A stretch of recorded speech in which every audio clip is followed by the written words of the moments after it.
नमस्कार,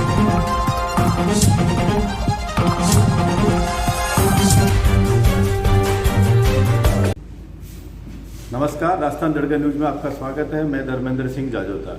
आप मेरे साथ देख रहे हैं बात आपकी। आज हम कोटा शहर में हैं, जहां हम नर्सिंग डिपार्टमेंट के कर्मचारियों से बात करेंगे, जिन्होंने पूरा कोरोना काल के अंदर कोरोना की जो फर्स्ट, सेकंड, थर्ड लेयर है उसमें ज़बरदस्त तरीके से सामना किया। और सामना ही नहीं किया बल्कि कई लोगों की, कई पेशेंटों की जान बचाई है, अपनी जान पे खेलकर उस पूरे वायरस का सामना किया है। ये फ्रंटलाइन वर्कर है। हम इनसे जानेंगे कि इन 3 सालों में किस तरह से कोरोना का सामना किया और क्या क्या सावधानी बरती और क्या क्या ये आगे, इनसे पूरी जानेंगे आज। नमस्कार सर। नमस्कार। क्या नाम है सर आपका? दीपक शर्मा। दीपक जी, आप लगभग इस नर्सिंग डिपार्टमेंट में कब से हैं सर? मैं 2007 से मैं नर्सिंग डिपार्टमेंट में पोस्टेड हूँ और 2016 से मैं यहाँ पर मेडिकल कॉलेज कोटा में जेकेएनएम हॉस्पिटल में पोस्टेड हूँ। सर, एक चीज़ में जानना चाहेंगे हमारे दर्शक कि एक वायरस, एक अनजान शत्रु हम पर अटैक किया पूरे वर्ल्ड लेवल पर। उसने ना उसकी दवाई पता थी, ना उसकी मेडिसिन पता थी, ना प्रिकॉशन पता था। फिर किस तरह से आप उस वायरस का आप लोगों ने सामना किया, डट के सामना किया?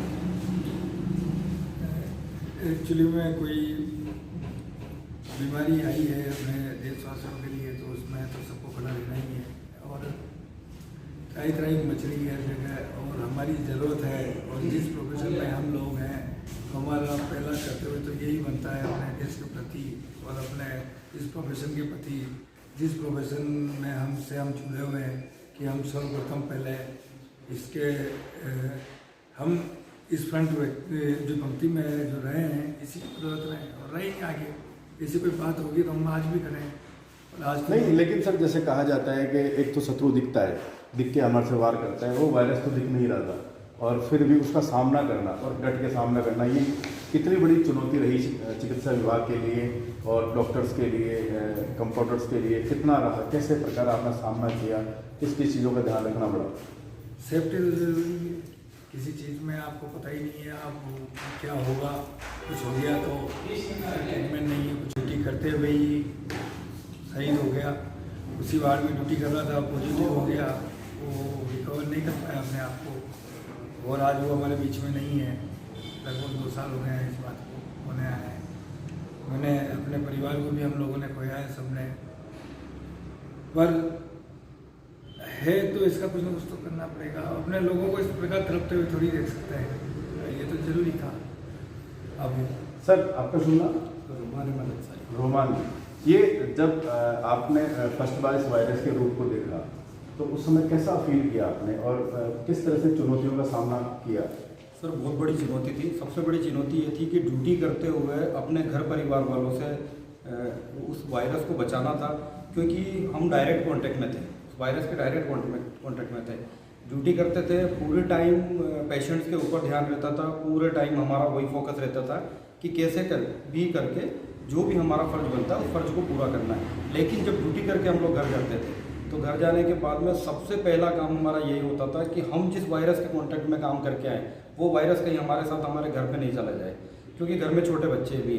उस दौरान वाइफ प्रेग्नेंट थी, फिर बाद वाले सेकंड फेज में वाइफ की डिलीवरी हुई, तो वो एक बहुत बड़ी चुनौती थी मेरे लिए। कोविड में ड्यूटी भी करना, घर पर भी जाना। घर पर गेट से एंटर होने के बाद में सबसे पहले बाहर के बाहर ही हम लोग नहाते थे, चाहे किसी को अच्छा लगे बुरा लगे, हम बाहर नहाते थे। बाहर नहाकर उसके बाद में ही हम घर के अंदर जाते थे। तो लगभग कोविड में कितने घंटे समय ड्यूटी की आप लोगों ने और क्या क्या परेशानियों का सामना करना पड़ा? ड्यूटी का टाइमिंग तो जो हमारा रोटेशन में रहता है, मॉर्निंग इवनिंग नाइट, वही सेम शिफ्ट रही है ज़्यादातर। फ़र्क इतना सा रहा कि कहीं 14 दिन की ड्यूटी का पूरा स्लॉट रहा, कहीं 28 दिन का रहा, वही रहा। और कई बार डबल ड्यूटी, एक्स्ट्रा ड्यूटीज़ भी करनी पड़ी है। चुनौतियाँ यही रही है कि वायरस से खुद को भी बचाना है, अपने घर परिवार वालों को भी बचाना है। लेकिन एक सबसे बड़ी बात है जो कई बार रूमर में भी आती है, क्या जो मेडिसिन दी जाती थी उसमें स्टेरॉइड मात्रा दी जाती थी, और स्टेरॉइड ऐसा कहा जाता है कि हर शरीर पे एक अलग प्रकार का असर डालता है। लोग कहते हैं कि हॉस्पिटल में स्टेरॉइड की मात्रा भी ज़्यादा दी जाती थी, दवाइयाँ नहीं होती थी, मेडिसिन का ट्रायल किया जाता था, तो उससे भी ज़्यादा उसके इम्पैक्ट नहीं हुए वापस कोरोना से रिकवर होने के बाद पोस्ट कोविड पेशेंट को? सर इसमें एक्चुअली यह था कि ट्रीटमेंट की जो गाइडलाइन थी वो पहले नेशनल लेवल पर थी, फिर स्टेट लेवल पर थी। जैसा नेशनल लेवल से गाइडलाइन आती थी कि ये मेडिसिन यूज़ करनी है, वही मेडिसिन डॉक्टर्स प्रिस्क्राइब करते थे, हमारा काम था उसी को लगाना। तो जैसा प्रिस्क्रिप्शन पे वैसा चलना था, तो सारा गाइडलाइन वहीं से थी। कॉम्प्लिकेशन, कॉन्ट्रा इंडिकेशन वो सब उसी के अकॉर्डिंग थे वहीं से।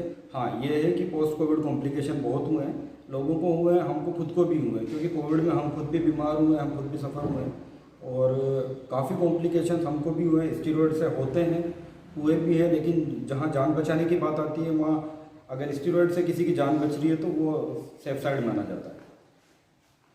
क्या सर अब आपको लगता है कि थर्ड लेयर आई उसके बाद फोर्थ लेयर भी आ सकती है, या क्या लगता है चिकित्सा विभाग?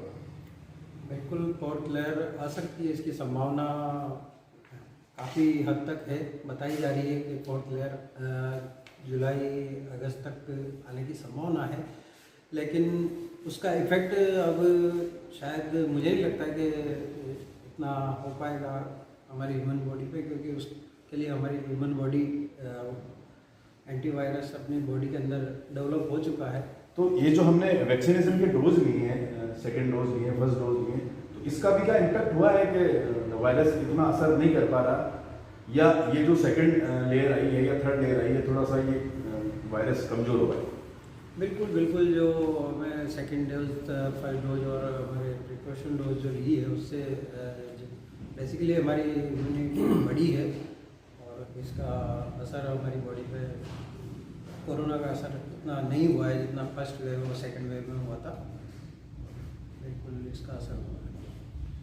सर क्या लगता है कि चिकित्सा विभाग ने या यूँ कह रहे हैं सरकार ने कोरोना का मैनेजमेंट अच्छे से किया था, या उसमें कुछ कमियाँ रही?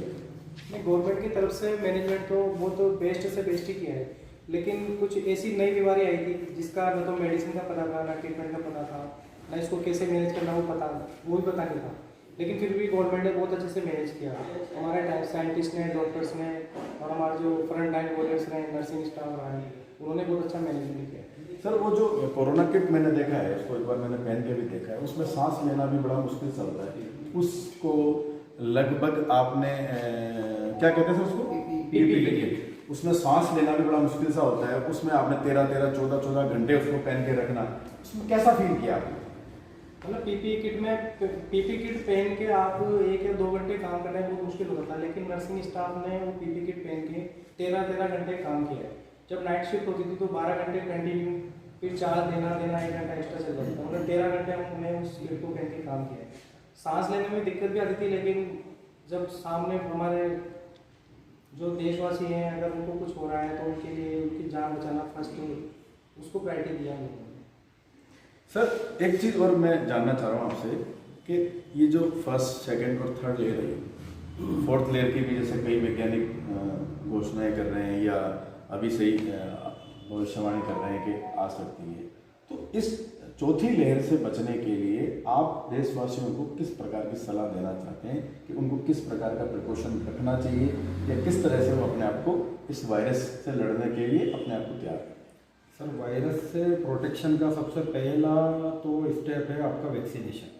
आपको फुली वैक्सीनेशन होना चाहिए गवर्नमेंट की गाइडलाइन के अकॉर्डिंग, फर्स्ट सेकंड प्रिकॉशन, या अगर इसके बाद भी कोई एक्स्ट्रा डोज की अगर गाइडलाइन आती है तो पहली चीज़ होती है कि आपको वैक्सीनेटेड होना चाहिए। सेकंड थिंग आपका सैनिटाइजेशन, मास्क, पब्लिक सेफ्टी, हर चीज़ को आपको ध्यान रखना है और यही आपको बचाएगा। सर लेकिन जैसे कई वैक्सीनेशन पे कई प्रकार की भ्रांतियाँ हैं, लोग कहते हैं कि जिन पे बीमार हैं उनको वैक्सीनेशन लगाने से कई प्रकार की बीमारियां उनको घेर रही हैं,